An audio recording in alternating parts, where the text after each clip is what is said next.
Salutations à tous et à toutes, j'espère que vous allez bien. Alors, dans cette vidéo, on va se retrouver pour faire l'exercice numéro 69, après que beaucoup de personnes, m'aient demandé cet exercice. Alors, l'exercice me dit soit f une fonction dérivable sur r telle que la limite lorsque x tend vers plus l'infini de f de x égale à la limite lorsque x tend vers moins l'infini de f de x égale à plus l'infini. Pour la première question, on montrait qu'il existe un A appartenant à R étoile moins et B appartenant à R étoile plus, tel que f de A soit supérieur à f de 0 plus 1 et f de B soit supérieur à f de 0 plus 1. Alors ce que je vais faire, c'est que je vais réécrire ce qu'ils m'ont dit, les données les adna. J'ai que la limite, lorsque x tend vers plus l'infini de f de x égale à plus l'infini. Alors ceci par définition, ça veut dire quoi? Ça veut dire quel que soit un élément a supérieur à 0, il va exister grand B supérieur à 0, tel que x supérieur à B implique que f de x supérieur à a. Donc c'est pas une notion qui est très difficile, hein. C'est une notion assez logique en fait. Attends, باش تشد l'eau parce que يمكن خصني شويه نهبطها مزال. Voilà, سمحوا لي. Voilà. Alors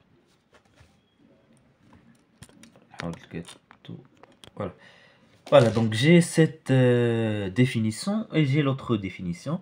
Donc la limite lorsque x tend vers moins l'infini de f de x égale à plus l'infini elle aussi, ça veut dire quel que soit a supérieur à 0, il existe b supérieur à 0, tel que x inférieur à moins b implique que f de x est supérieur à a. Voilà. Donc f de x supérieur à a. Donc هادوما les données les عندنا غير كتبناهم par définition. Alors je vais prendre soit a, je vais choisir mon a, vu que attendez quel que soit, donc la condition est reçue comme positive, donc je vais me prendre la valeur absolue de f de 0 plus 1. Ceci est bien sûr toujours positif. Alors il va exister un grand B1 qui est supérieur à 0, tel que x supérieur à B1 implique que f de x est supérieur à a. Je vais maintenant poser le b, le petit b. On pose, je vais le noter b1, petit b1, qui est égal à grand b1 plus 1. Pourquoi j'ai ajouté ce plus 1? Pour avoir la condition que b1 est supérieur à quoi? À b1. Voilà, si x est supérieur à b1, ceci implique que f de x est supérieur à a. Donc si petit b1 est supérieur à grand b1, ceci implique que f de petit b1 est supérieur à a. On est d'accord? Ceci implique quoi encore? Ceci implique que f de petit b1 est supérieur à la valeur absolue de f de 0 plus 1, et la valeur absolue de f de 0 plus 1 est supérieure ou égale à quoi? Ben, à f de 0 plus 1. On a fois de la propriété sur la valeur absolue. De la même façon, انتم احنا لقينا b, انتم راه لقينا b هو b. دابا غنمشيو نلقاو a. هذا b est positif. Alors de la même façon,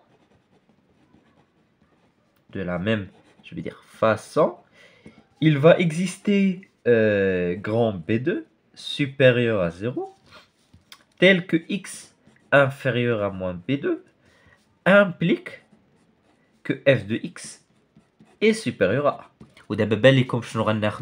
On va poser, donc ça veut dire qu'il existe, donc A1, vu que A appartient à R étoile moins, A1 égale à moins B2 moins 1. Pourquoi j'ai pris ça? Pour que ça soit toujours inférieur à moins B2. Donc à moins B2. Attendez, à moins B2. Donc, ceci implique encore que f de A1, d'après la définition, est supérieur à A. Désolé, donc ceci implique que f de A1 est toujours supérieur à A. Alors, f de A1 est supérieur à la valeur absolue donc de f de 0 plus 1, qui est supérieur à, comme j'ai dit, f de 0 plus 1. Voilà. Et j'ai réussi à montrer ce qu'il m'avait demandé. Je vais me contenter du vert. Alors, pour la deuxième question, elle est comme ça. Voilà. En déduire qu'il existe un alpha appartenant à l'intervalle A0 et bêta appartenant à l'intervalle 0b, tel que f de alpha est égal à f de bêta. انتم حاولوا تشوفوا معايا le raisonnement اللي غنستعمل. أول حاجة je vais essayer de montrer, je vais montrer que f de alpha est entre f de 0 plus 1 et f de 0. Et vous allez remarquer après le TVI fait de la question, vu que pour une fonction qui est la différence que pour une fonction qui est la différence avec سميتو حنا صراحه نقدروا نعزلو ولكن انا غنعزل f de x moins f de alpha. F de x moins f de alpha. Et vous allez remarquer qu'on aura besoin de cet encadrement. Donc je vais essayer de le démontrer.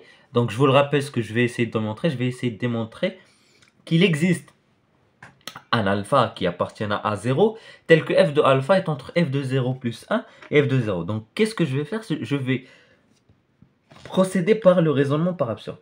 On suppose que quel que soit x appartenant à l'intervalle A0, f de x est supérieur à f de 0 plus 1.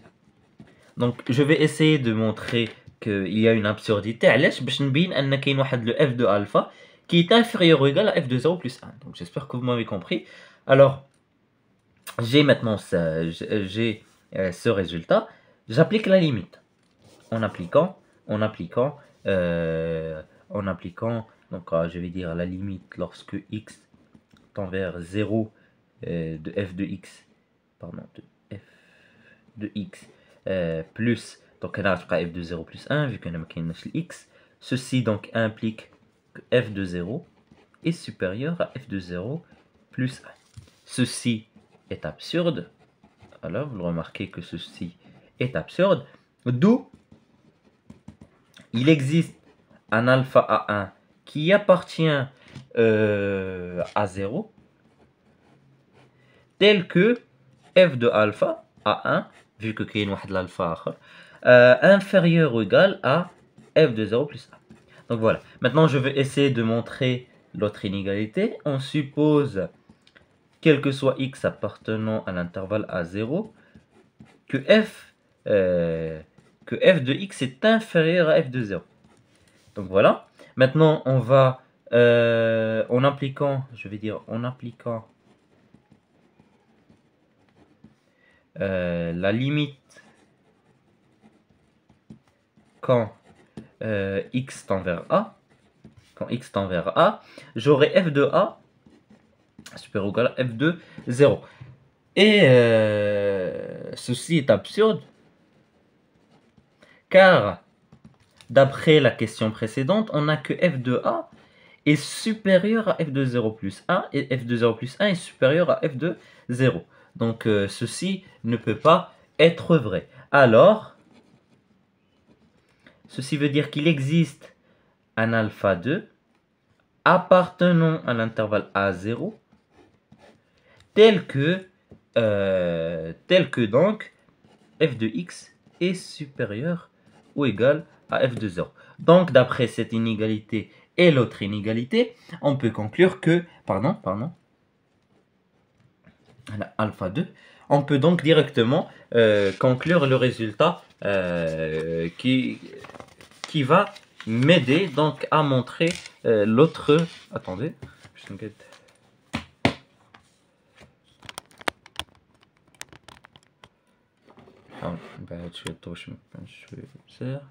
Voilà. Voilà. Donc j'ai donc il existe un alpha qui appartiennent à l'intervalle A0, tel que quoi?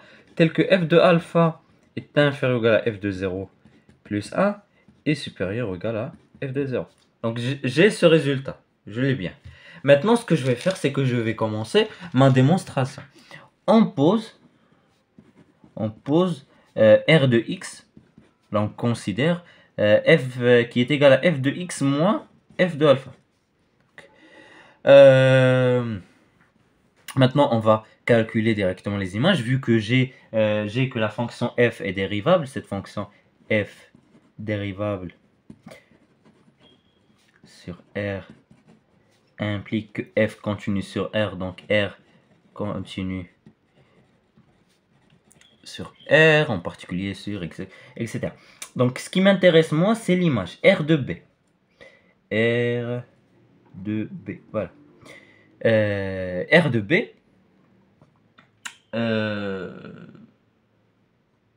je vais essayer de calculer R de B. R de B, f de B moins f de alpha.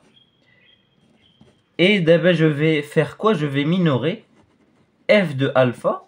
Donc, R de B est supérieur ou égal à f de B, moins f de alpha est supérieur à il est supérieur à f de 0 plus. Alors on continue, j'avais dit qu'on a f de b moins f de alpha, donc moins f de alpha est supérieur ou égal à moins f de 0 plus 1, cela veut dire que r de b est supérieur ou égal à f de b moins facteur de f de 0 plus 1.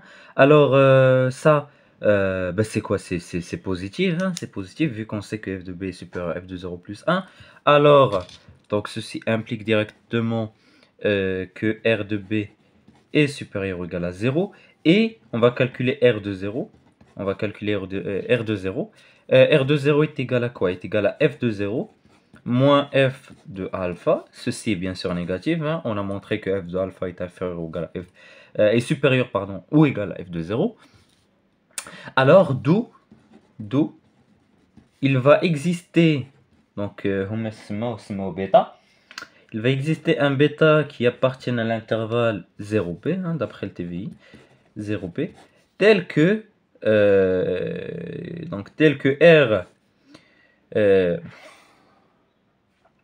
R de bêta soit égal à 0. Donc ceci, donc il existe un bêta appartenant à l'intervalle 0b, tel que je sais quoi R de bêta. R de bêta, il y a, je peux même ajouter qu'il existe un alpha aussi qui appartient à l'intervalle 0 à 0. À 0, voilà. Voilà, comme ça. Tel que f de bêta soit égal à f de alpha. Voilà. Et j'ai le résultat qu'il m'a fait demande. Pour la troisième question, c'est une question très facile. Attendez. Question 3.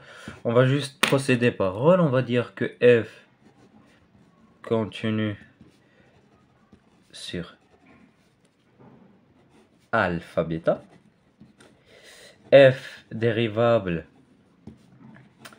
sur alpha bêta ouvert. Et comme troisième condition, f de bêta égale à f de alpha. Donc, les trois conditions d'ILH, d'IL le théorème de Rolle.